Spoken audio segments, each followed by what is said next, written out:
Bu videonu izləyirsənsə, hazırda sorğu-sual içindəsən və kainatdan bir mesaj gözləyirsən. Kainat sənə, kartlar sənə nə məsləhət görür?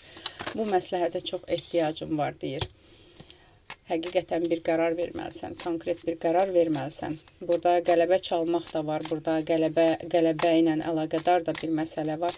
Gəl baxaq, kartlar sənə nə məsləhət görür? Burada münasibətlə əlaqədar da var. Nə etməlisən? Nə etməlisən? Mübarizə aparmamalısan. Hazırda hansısa bir situasiya varsa, kimlənsə əlaqədar mübahisəli bir durumun varsa, mübarizə aparmamalısan və həmçinin bir insan var burada. O insanla əlaqədar yol ayrımı olubdur. O insanla əlaqədar sənin qəlbini qırıbdır. Bu keçmişlə əlaqədar bir insandır və o insanın sənə geri dönüşü var. Geri dönüşü nə ilə əlaqədardır? Sən heç bir şəkildə qəbul etməli deyilsən bu insanı. Yəni bu insan səndən bağışlanmaq istəyirsə, bağışlayıb uzaqlaşdırmalısan. Yəni belə deyim, bir insan sənə addım atacaq keçmişlə əlaqədar, keçmişdə qəlbini qırmış, səni incitmiş, ya söz yarası, ya hər nə cürsə səni incitmiş bir insan sənə addım atmaq istəyəcək. O insanı ən maksimum edə biləcəyin şey bağışlayıb və boş buraxmaqdır. Çünki o insandan çox yara almısan. Gəl baxaq, daha nə məsləhət görür burada? Nə məsləhət görür? Kartlar sənə nə məsləhət görür hazırki durumunla əlaqədar? Məsləhət görmür, sadəcə deyir ki, qərarın qəti olmalıdır. Qərarında qəti olmalısan.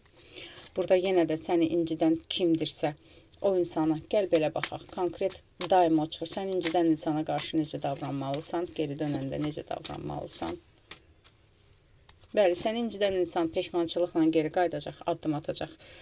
Bu keçmiş dost da ola bilər, keçmiş münasibət də ola bilər, sənə qarşı səhv addım atan bir insan da ola bilər, dayaz bir insan deyil, yaş fərqiniz ola bilər, sənə duyğularla addım attığını deyə bilər, amma məqsədi nədir, nə üçün sənə addım atmaq istəyir, bəs məqsədi nədir sənə addım atmaqda?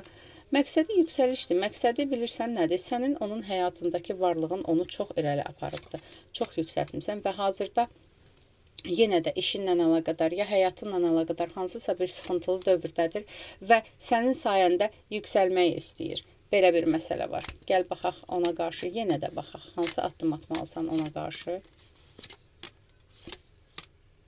Yalandır. Sənə kartlar məsləhət görür ki, bu insan sənə yenə də bir aləm yalanlarla gələcək. Onun yalanını əgər qəbul etsən, zaten 3 vaxt içində onun yalanını tutub, yenə də uzaqlaşdıracaqsan və kartlar sənə deyir ki, bu sənin insanın deyil.